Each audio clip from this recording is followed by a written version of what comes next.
Dans un monde qui parle sans cesse, où chaque minute semble voler notre attention, comment entendre encore ce qui murmure au-dedans? Sénèque nous rappelle que le bruit extérieur n'est jamais le vrai problème.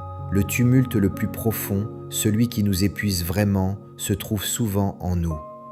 Nous croyons être troublés par les voix du monde, par les notifications, par les attentes des autres, par cette agitation continue qui semble nous poursuivre. Mais Sénèque disait, ce n'est pas le bruit qui trouble l'homme, mais l'agitation de son esprit. Le vrai bruit, c'est la rumination, cette voix intérieure qui répète ce qui a été mal fait, ce que nous aurions pu éviter ou ce qui pourrait encore mal tourner. Ce bruit-là est bien plus envahissant que n'importe quel tumulte extérieur.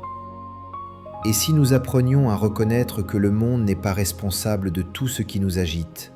Et si nous acceptions que, souvent, c'est nous-mêmes qui alimentons ce brouhaha intérieur? Pour retrouver le calme, il propose 3 gestes simples mais puissants. D'abord, s'arrêter quelques instants, s'accorder une respiration consciente, comme on ouvre une fenêtre dans une pièce sombre. Le calme ne vient jamais à celui qui court après tout. Ensuite, nommer l'agitation. Est-ce une peur, une attente déçue, une comparaison avec les autres? Quand nous nommons ce qui nous trouble, il perd de sa force. Le trouble n'aime pas la clarté. Enfin, se rappeler ce qui dépend vraiment de nous. Nous n'avons aucun pouvoir sur le bruit de la rue, sur l'humeur des autres, ni sur les mouvements du monde. Mais nous avons le pouvoir de ne pas laisser ces éléments gouverner notre paix intérieure. Chaque fois que nous revenons à ce point intérieur, le tumulte recule. Pour Sénèque, la paix n'est pas un état immobile, ni une absence totale de bruit. C'est une discipline intérieure, un entraînement.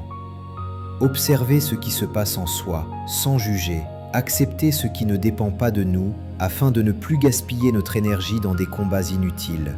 Orienter notre attention vers ce qui nourrit la sérénité, la simplicité, la modération, le silence, la gratitude. Chaque jour, nous avons 1000 occasions de réagir ou de revenir à nous-mêmes. Le stoïcisme nous invite à ce second choix. Sénèque écrivait « Celui qui se possède lui-même n'est jamais perturbé ». Cette phrase n'est pas une promesse magique, c'est une direction, une invitation.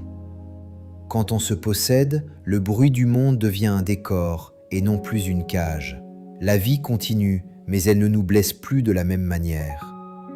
Nous ne pouvons pas supprimer tout le bruit extérieur, mais nous pouvons apprendre à faire taire le vacarme intérieur. La paix ne se trouve pas autour de nous, elle commence exactement ici, dans cet espace silencieux que nous choisissons, jour après jour, de cultiver. Et toi, quel bruit intérieur pourrais-tu laisser s'apaiser aujourd'hui ?